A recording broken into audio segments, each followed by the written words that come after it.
2 of the NFL season, and we crushed it last week by hammering Baker Mayfield. We're ready again. It's an interesting 10 under 10 podcast brought to you by DFS Army.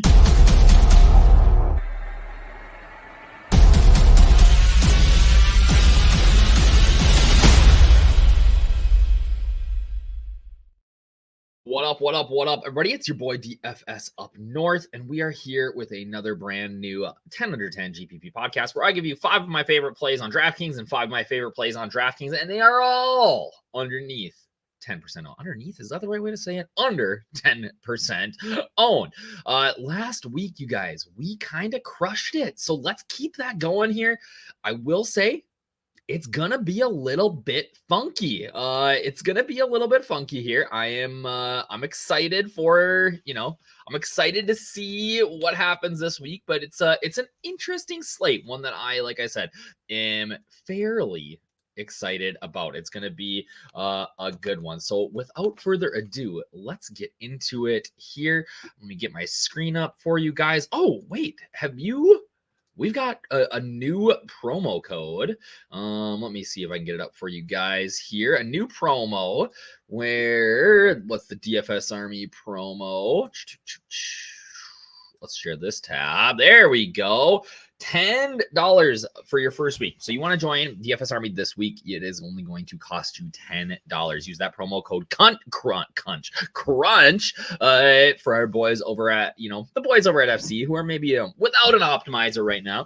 Use that code crunch, guys, and you can get this week for $10, which is just a crazy value. All right, now I'm a little concerned here. I'm a little scared. I'm a little scared for you to scroll down here, because when I scroll down, you might just shut this off.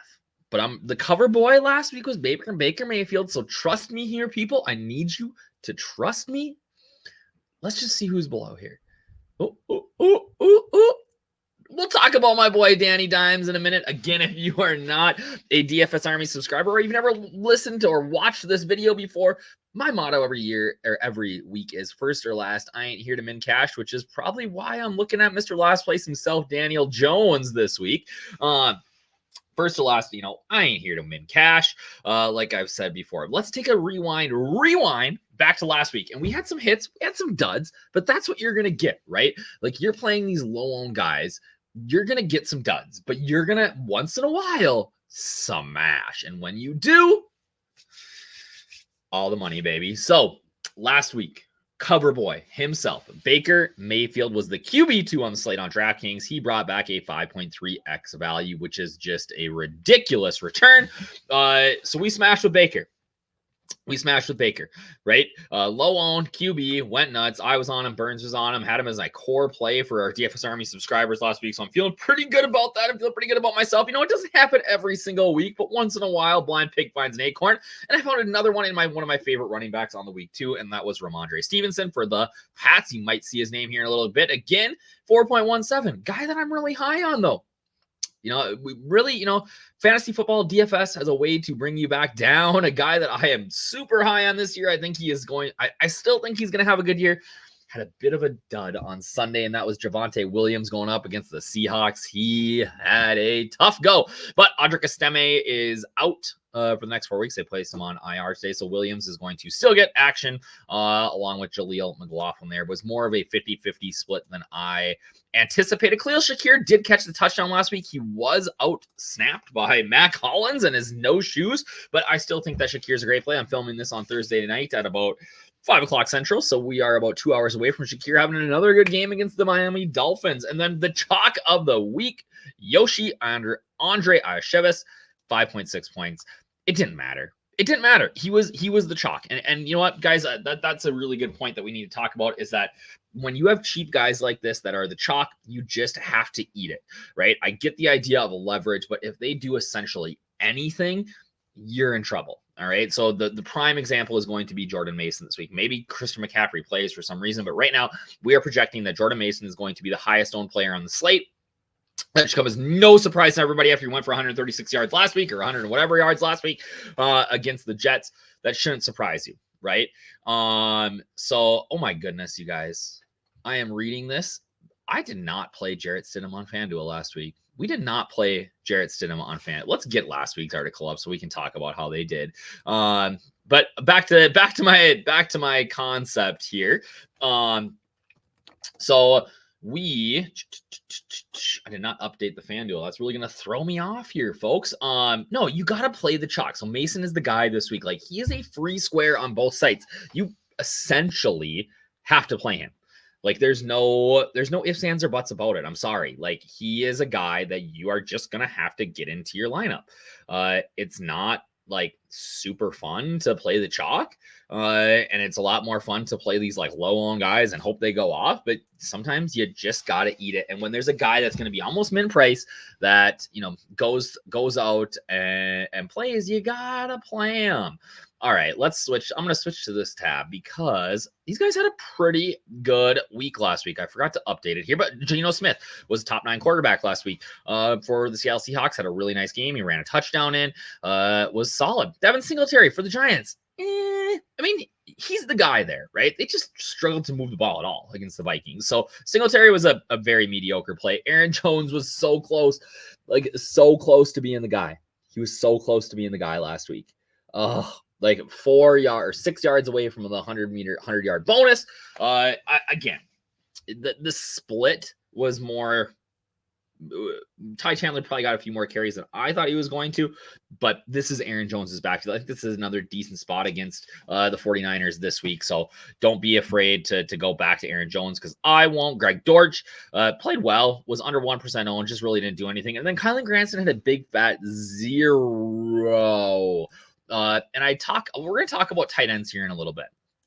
Once I get to the bottom of my sheet. So back to this, this was week 18 last year when Jarrett Stidham, or week 17, was it 17? Noah Brown got injured on like the 7 plays in the game. Like, Kyron Williams had another good week. RB1, smash that. So shout out to me in week 17 or 18 last year. But let's talk about Draftkings. All right, folks. So this week, all right, one of my favorite quarterbacks on DraftKings that's going to be low owned, that's going to come in well under the radar, is Sam Darnold. Started off with 12 straight completions last week for the Vikings against the terrible New York Giants. He gets the 49ers this week. They are much better, but hear me out. At 5,100, 2.9% owned, like, he makes a ton of sense here. I think that he has a clear path to 4x with a 20-point week. And, they're going to dink and dunk a ton here, because the 49ers, what they're going to do is they're going to try to bracket Jefferson. They're going to put Charvarius Ward on him. They're going to keep him, hopefully locked up, right? It's going to open up things for guys like Jalen Naylor, Brandon Powell. Jordan Addison being hurt sucks. But it's definitely there. I do think that KOC is going to find ways to get Jefferson open, and Justin Jefferson is just so good that he's gonna get open. And when he does, we'll see Darnold go there and rack up some yardage in that instance. But I think that the Vikings, playing from behind, Darnold is better than we give him credit for. I think that he is. This maybe, you know what? Maybe this is a homer pick. I don't know. I just think that Darnold looked really confident last week. Revenge game against the 49ers. Maybe they know a little bit more about him. But I think that this is a good spot. I like Jefferson with the stack. I don't hate Jalen Naylor either. You could go Brandon Powell, but I think Naylor's maybe got the more upside. And I said here, can you pay up for Mahomes or Lamar? Yeah, absolutely. And you should, right? But if you're looking for, trying to take down the Millie, or I'm trying to do something crazy, we look at this lineup. Let me scroll down here and see if I can find Bobby Wow's lineup from when he won on FanDuel, right? Danny Dimes and Evan Ingram and Sterling Shepard, right? That sort of lineup that nobody plays, that goes off. They weren't supposed to beat Tampa.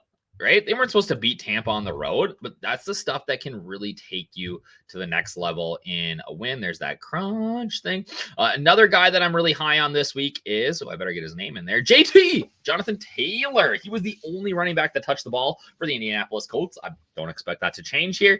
And because Michael Pittman and Anthony Richardson are both looking like higher owned plays this week, I do think that there is some intrigue in Jonathan Taylor. The Packers just got gashed for 3 touchdowns by Saquon Barkley. Taylor is as good, if not better. And you can pay up this week. You can pay up for a running back because of that Jordan Mason ownership that we talked about a little bit ago. So I think the secondary stack of Colts D against Malik Willis and Jonathan Taylor is going to be the secondary stack of the week. That is going to be one that I am all over here. This is a plus spot. I'm all in on JT. I love the 7,700. If you're playing Mason, you probably don't need to go to Pollard, but I guess if you want to get a little bit funky, you could play Pollard with him or on his own, right? Because you're getting similar savings. Okay. I get that the coaches hyped up Tyjae Spears all offseason, but it was 19-9, the touches. They went with ya boy, Tony Pollard. All right. The game environment with the Jets is good. It's only a 4-point spread. I think that Pollard is going to get a ton of run here. I don't think they're going to have to throw it a ton to keep up with old man Rodgers. So I am in on Tony Pollard. Two wide receivers here to go for DraftKings, Jameson Williams. Smash last week. Smash.